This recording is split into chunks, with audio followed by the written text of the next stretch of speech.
J'étais mère, mariée et j'avais 2 enfants, et c'était en 1987. Ma plus jeune fille venait de naître et elle n'avait qu'1 mois quand je me suis blessée au dos en soulevant quelque chose de trop lourd.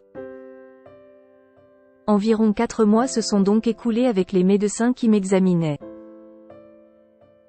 Et le premier médecin que j'ai vu m'a dit que je ne marcherais plus. Et je suis allée voir un neurochirurgien après cela et il a regardé tous les tests qui avaient été faits sur moi et il a dit qu'il pouvait résoudre le problème. Je me suis présentée à l'hôpital la veille de l'opération, et c'est en décembre 1987 que cela s'est produit. Ils allaient effectuer un myelogramme, qui est un test où ils injectent du colorant iodé dans la nuque, dans mon cas. Et ils vous font allonger sur une table à rayon X et ils inclinent ensuite la table de radiographie afin que le colorant coule le long de votre moelle épinière pour déterminer si la moelle épinière a été endommagée lorsque le disque a soufflé hors de la zone inférieure du dos. Ils ont donc commencé les tests, et ils m'ont demandé de rester vraiment immobile parce qu'ils ont dit qu'une fois qu'ils m'auraient injecté le colorant dans le cou, si je bougeais, je souffrirais de très mauvais maux de tête pendant plusieurs mois après. J'étais donc allongée sur la table, et le neurochirurgien et le chirurgien orthopédique qui allait faire l'opération le lendemain matin étaient dans la pièce lorsque ce test allait être fait. Heureusement qu'ils étaient là parce que la personne qui avait son doigt sur la table de radiographie appuyait sur le mauvais bouton. La table de radiographie a basculé dans le mauvais sens. Ce qui a fait baisser ma tête sous mes pieds, et cela a fait que le colorant qu'ils venaient d'injecter dans la nuque s'est écoulé dans ma région du cerveau. Et cela m'a très vite amené à perdre connaissance. Et quand j'ai perdu connaissance, je suis montée au plafond. Alors que je regardais mon corps et que je voyais le haut de la tête de tout le monde dans la pièce. Je n'étais pas surpris, contrarié, frénétique ou paniqué. C'était un très calme, c'était un enveloppé d'amour se sentant là-haut comme si vous étiez dans la couverture chaude et tout allait bien. Et j'ai regardé mon corps sur la table de radiographie et j'ai pu entendre le technicien en rayon X à côté de moi appeler « code bleu ». En fait, je ne savais pas ce que le code bleu signifiait, mais j'ai dit « si je suis ici au plafond et que mon corps est là-bas et qu'il appelle ». Frénétiquement, « code bleu », je crois que je viens de mourir. Il n'y avait donc pas d'alarme, d'inquiétude ou de panique. C'était très confortable. Dans la seconde suivante, quand j'ai vu que tout allait à très haute vitesse, les efforts de réanimation en bas, cela semblait vraiment odieux, en fait, avec tout le monde qui se criait dessus et se déplaçait très rapidement. Et il y avait une présence à côté de moi au plafond. Et cette présence était énorme, aimante et acceptant envers moi. Et le sentiment que j'ai ressenti avec cette présence me donnait l'impression d'avoir fait partie de cette présence et qu'elle avait fait partie de moi pour l'éternité. C'était incroyable de ressentir cet amour, cette acceptation et ce degré d'intensité que j'avais dans ces moments avec cette présence à côté de moi. Et j'ai commencé à parler à la présence et à dire, je veux vraiment y retourner. Je veux y retourner pour ma fille de 5 mois et je veux y retourner pour mon fils de 8 ans. Si je les quitte, si je quitte leur vie de cette façon, si je les quitte en ce moment, alors ils ne deviendront pas les êtres humains qu'ils pourraient être. Si je contribuais à eux, et que je voulais vraiment retourner être avec eux. S'il vous plaît, pourrais-je s'il vous plaît réintégrer cette vie? En plus de cela, je savais aussi là-haut, au plafond, quel était mon plan pour ma vie, quel était mon but. Et j'ai dit à l'être, je n'ai pas terminé mon but, et je veux vraiment retourner dans ma vie pour pouvoir le faire ce que j'avais prévu de faire. En bas, ils apportaient un chariot d'oxygène, et ils m'ont mis un masque à oxygène sur le visage. Et cette femme l'a fait. Et puis il y avait une femme qui appelait à un bureau qui était dans le coin de la pièce. Il y avait un téléphone là-bas, et elle appelait pour que l'unité des FIB soit amenée en défibrillation pour redémarrer mon cœur. Alors qu'il regardait tout ce qui se déroulait dans la RCR et la réanimation, il y avait cet homme qui est entré, et il avait une petite boîte qu'il a placée sur une étagère à côté de la table de radiographie.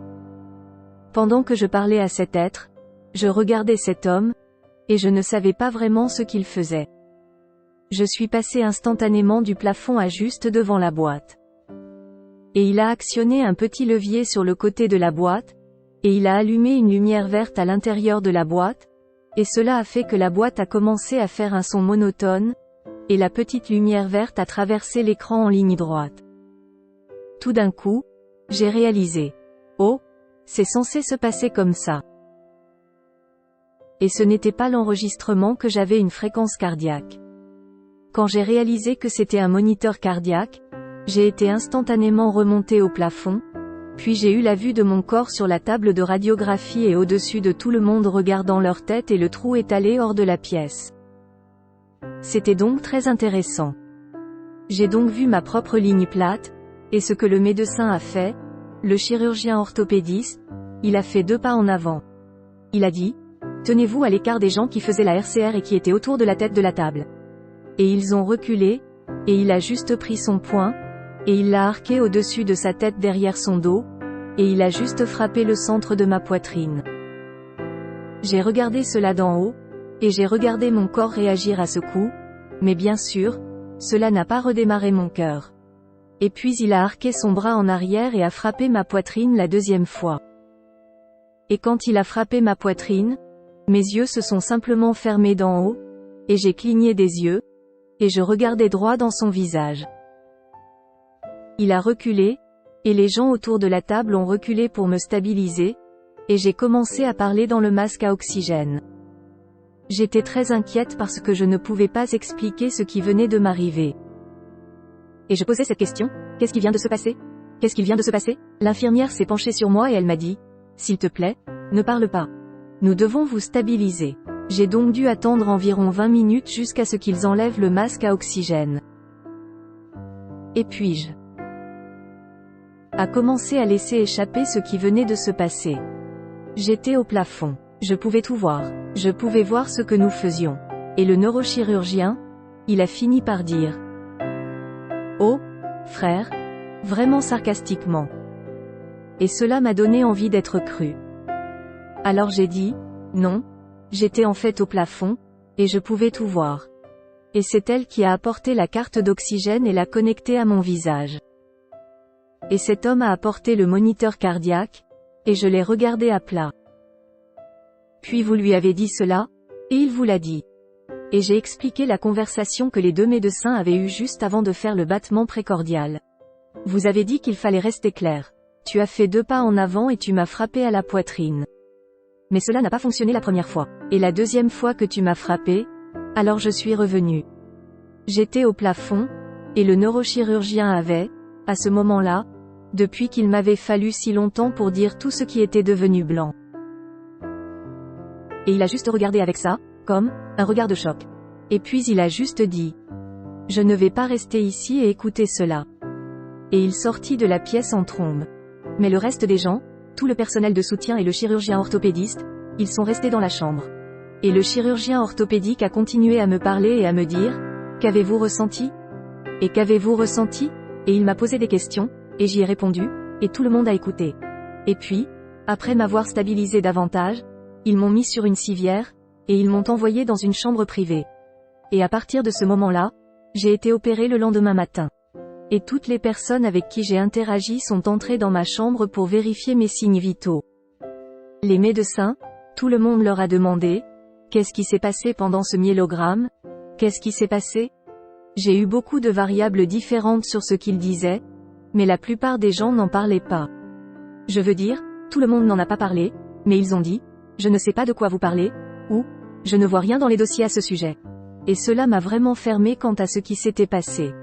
Et donc quand ils ont fait l'opération le lendemain, mon mari est venu me rendre visite après l'opération avec mes enfants, et je lui ai raconté ce qui s'était passé la nuit précédente, et il m'a fermé le reste du chemin en disant, oh, cela n'aurait pas pu arriver. Vous l'avez probablement halluciné. Alors, quand il m'a dit cela, mon sentiment était que je ne voulais pas que quiconque au monde pense que j'hallucinais. Pour moi, c'était vraiment négatif, et j'ai juste décidé de ne le dire à personne d'autre. J'ai donc été libérée de l'hôpital environ 3 jours après l'opération et je n'ai jamais parlé de cette expérience de mort imminente. Je ne savais même pas que cela s'appelait l'expérience de mort imminente à l'époque. Je n'avais jamais entendu parler de Raymond Moody, qui a écrit le livre Life After Life en 1975. Je ne savais pas que quelqu'un d'autre en avait jamais eu un. Et ainsi ma vie a continué. Et l'une des choses qui a changé, cependant, c'est le fait que pendant que j'étais au plafond et que je disais que je voulais y retourner, la toute dernière chose était que l'être me parlait. Et l'être dit: si vous revenez, vous serez toujours dans votre mariage. Qu'allez-vous faire à ce sujet? J'avais quelqu'un qui était violent et qui était très contrôlant, qui rendait vraiment la vie de mes enfants et ma vie très difficile. Et j'avais essayé de donner le bénéfice du doute dans beaucoup de situations et essayer de croire qu'il apporterait des changements à sa vie si je continuais à contribuer à changer sa façon de voir les choses. Mais ça ne fonctionnait pas, et je le savais. Et donc à ce moment-là, quand on m'a demandé ça m'a en quelque sorte arrêté. Fait dans mes traces, en gros. Donc, ce que j'ai dit à l'être, c'est que si vous me permettez de rentrer, alors je promets que je deviendrai assez courageux, assez fort pour le quitter. Et juste au moment où j'ai dit cela, c'est à ce moment-là que le médecin m'a frappé la poitrine cette deuxième fois. Il m'a fallu 3 ans pour aller dans cette direction très lentement avant de quitter mon mari. Et je l'ai fait quand ma fille avait 3 ans. C'était une période très difficile pour moi et j'avais eu très peur de le faire. Mais cette expérience de mort imminente et ce qui s'est passé à la fin de cette discussion où je parlais d'un côté à cet être, puis il me disait finalement: qu'allez-vous faire de votre vie? C'était vraiment puissant pour moi, et cela m'a donné, je pense, la force de sortir d'une situation très traumatisante. Mariage que je aurais pataugé et pataugeais. Et c'était une période très difficile pour moi. Cela a donc commencé un tout nouveau chapitre de ma vie, d'un chapitre très heureux de ma vie qui c'était un très bon remplacement pour ce que j'avais vécu.